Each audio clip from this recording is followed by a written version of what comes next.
अस्सलाम वालेकुम व्यूअर्स, मैं हूं शाकिर सोलंकी।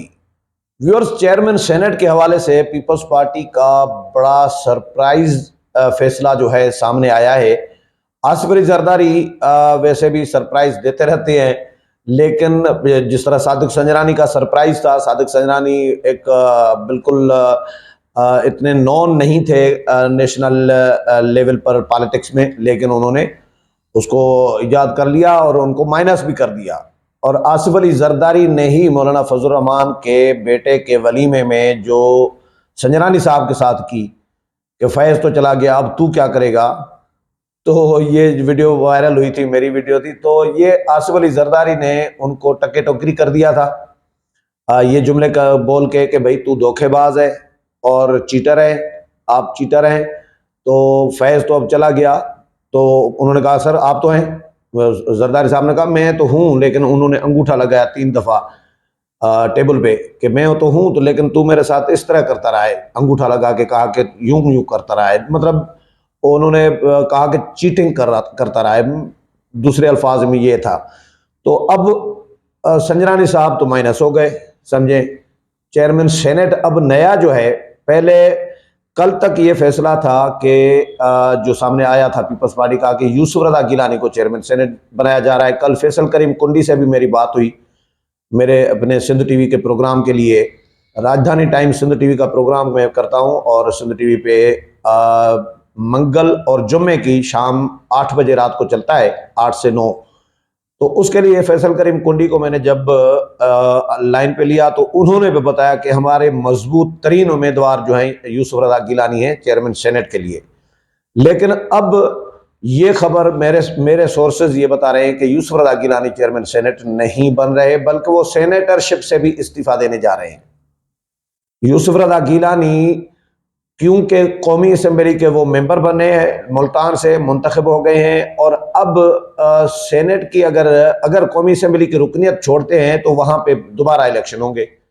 और ऐसे माहौल में, जिस माहौल में इलेक्शन हुए हैं, इस माहौल में पीपल्स पार्टी ये सीट दोबारा निकाल पाएगी या नहीं, ये किसी को पता नहीं है। अब जाहिर है पीपल्स पार्टी ने अपनी कैलकुलेशन की कि भाई अगर गिलानी साहब की सीट खाली होती है, नून लीग की हुकूमत है पंजाब में, हो सकता है नून लीग जीत जाए और हमें जीतने न दी जाए तो हमारा एक रुकन यानी एक निशस्त हमारी कम हो जाएगी कौमी असम्बली में। इसलिए कौमी असम्बली की निशस्त को भी बचाएं। और सेनेटर तो रिजाइन करेगा सेनेट से, तो सेनेटर तो पीपल्स पार्टी से किसी को भी मुंतखब करा के ला सकती है, वो सीट पीपल्स पार्टी की है। तो पीपल्स पार्टी ये चाह रही है कि सेनेट भी निशस्त बचे और फिर कौमी असम्बली की भी निशस्त बचे। और एक और डार्क हार्स आप कह सकते हैं वो सामने आया है नाम, ओके, जो निगरान वजीर आजम साहब हैं इस वक्त, अनवर अल हक काकड़, ये कोशिशों में लगे हुए हैं कि वो चेयरमैन सेनेट बने। सेनेटर ऑलरेडी वो हैं, तो और मुक्तदर कुव्वतों का आशीर्वाद उन पर है, मुक्तदर हलकों का। तो मुक्तदर हलकों में भी उन्होंने एक्सेस अपनी जो जो कोशिशें हैं वो शुरू कर दी हैं। तो अब ये खबर कंफर्म खबर है, समझे मेरी अभी तक, कि सादिक अपना जो काकड़ साहब हैं, अनवर अल हक काकड़, ये जब वजारत उज़्मा, निगरान वजारत उज़्मा छोड़ेंगे तो ये पीपल्स पार्टी ज्वाइन करेंगे और पीपल्स पार्टी के प्लेटफॉर्म से फिर ये सेनेटर ये चेयरमैन सेनेट बनेंगे। ये खबर आई है। पीपल्स पार्टी इस तरह यानी 3 निशस्तें हो जाएंगी पीपल्स पार्टी की। एक कौमी असम्बली की भी बच गई गिलानी साहब की, और सेनेट पे भी अपना एक सेनेटर ला सकती है, और फिर एक नया बंदा भी पार्टी में शामिल हो जाएगा। तो ये आसिफ अली जरदारी का प्लान सामने आया है, जिसकी पीपल्स पार्टी के जो मेरे सोर्सेज हैं आला सतह के, उन्होंने इस बात की तस्दीक की है कि यूसुफ रजा गिलानी कौमी असम्बली का हल्फ उठाएंगे और हल्फ उठाते ही सेनेट के निशस्त से वो मुस्तफ़ी हो जाएंगे। तो ये नाम, अच्छा, बलूचिस्तान के वज़राए आला के लिए, वज़ीर आला के लिए 4 नाम, ज़हूर बुलैदी का नाम इस वक्त फेवरेट समझा जा रहा है। पहले सरफराज बुगटी का फेवरेट था, अभी दौड़ तो चल रही है, ज़ाहिर है फैसला पीपल्स पार्टी ने करना है, बिलावल भुट्टो जरदारी और आसिफ अली जरदारी ने करना है। सरफराज बुगटी है, सनाउल्लाह ज़हरी है, अली मदद जतक है और ज़हूर बुलैदी है।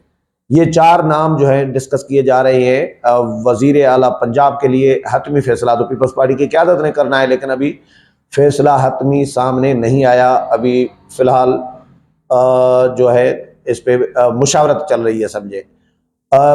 स्पीकर के लिए वही नाम अयाज सादिक का इस वक्त फेवरेट है।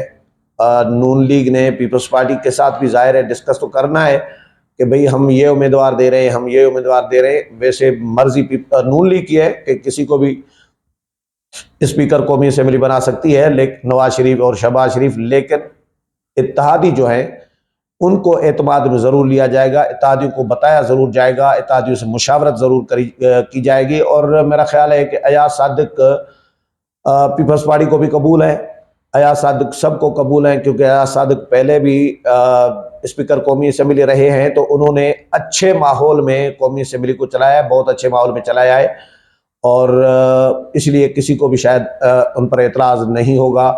पीटीआई वालों को तो जाहिर है वो तो मुखालिफ है, पीटीआई के तो अब नहीं है, अब हैं, पीटीआई के हैं भी नहीं भी है, क्योंकि सुन्नी इत्तेहाद कौंसिल के प्लेटफार्म पे पीटीआई के अरकान चले गए हैं। तो अब सुन्नी इत्तेहाद कौंसिल के जो अरकान हैं, समझे, जो पीटीआई के आज़ाद जीत कर आए थे, वो तो चले अपना उम्मीदवार खड़ा करे न करे, इम्कान कभी यही है कि वो भी अपना उम्मीदवार स्पीकर के लिए नामजद करेंगे, खड़ा करेंगे, मुकाबला होगा। क्योंकि जमहूरी जो तरीका है वो यही है कि उम्मीदवार सामने खड़ा किया जाए, इलेक्शन लड़े, पीटीआई भी, पीटीआई के आज़ाद अरकान सुन्नी इत्तेहाद कौंसिल के प्लेटफार्म से। तो वो मेरा ख्याल है वो तो, लेकिन उनको भी अयाज सादिक के रवैये के हवाले से कोई शायद इतनी ज़्यादा शिकायत नहीं होगी पीटीआई के अरकान को भी, क्योंकि माजी में इस तरह हमने देखा है कि पीटीआई ने इनको नाअहल करार दिलवाया अयाज सादिक को। जो इमरान खान ने जो कुछ हलके खुलवाए थे, 7-8 4 हलके मेरा ख्याल है खुलवाए थे, तो उसमें अयाज सादिक का भी था, तो अयाज सादिक दोबारा जीत कर आ गए थे। अयाज सादिक की अपने हलके में भी इतनी जाहिर है इतना असर रसूख है कि अब हलके में इतना काम किया है, क्योंकि काम न करते तो फिर अवाम वोट क्यों देती। तो अयाज सादिक अभी तक फेवरेट है स्पीकर के लिए।